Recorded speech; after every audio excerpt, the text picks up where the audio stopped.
Doctor, હવે મારે આપને એ પૂછવું છે, આ બે પરીક્ષણો કરવા ખૂબ જ મહત્વપૂર્ણ છે.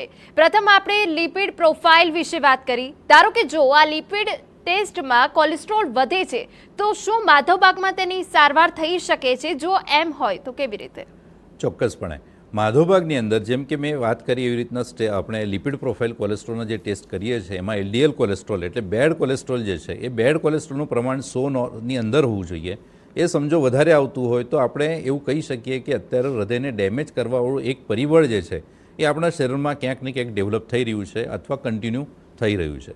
હવે આ લિપિડ પ્રોફાઇલની અંદર જે એલડીએલ કોલેસ્ટ્રોલ વધારે આવતું હોય, ટ્રાયગ્લિસરાઇડ, એચડીએલ, આ કોલેસ્ટ્રોલ સમજો આપણે ક્યાંક ને ક્યાંક ઓછા વધતા પ્રમાણમાં વધેલા હોય તો માધવબાગની અંદર આપણે સંપૂર્ણ હૃદય શુદ્ધિકરણ ટ્રીટમેન્ટ જે છે, પંચકર્મની જે ટ્રીટમેન્ટ છે એ પંચકર્મ ટ્રીટમેન્ટની અંદર લોહીની નળીનું સ્વાસ્થ્ય જે છે એ જો ખરાબ થયેલું હોય તો એની સ્થિતિસ્થાપકતા પણ આપણે રીડેવલપ કરી શકતા હોઈએ છીએ.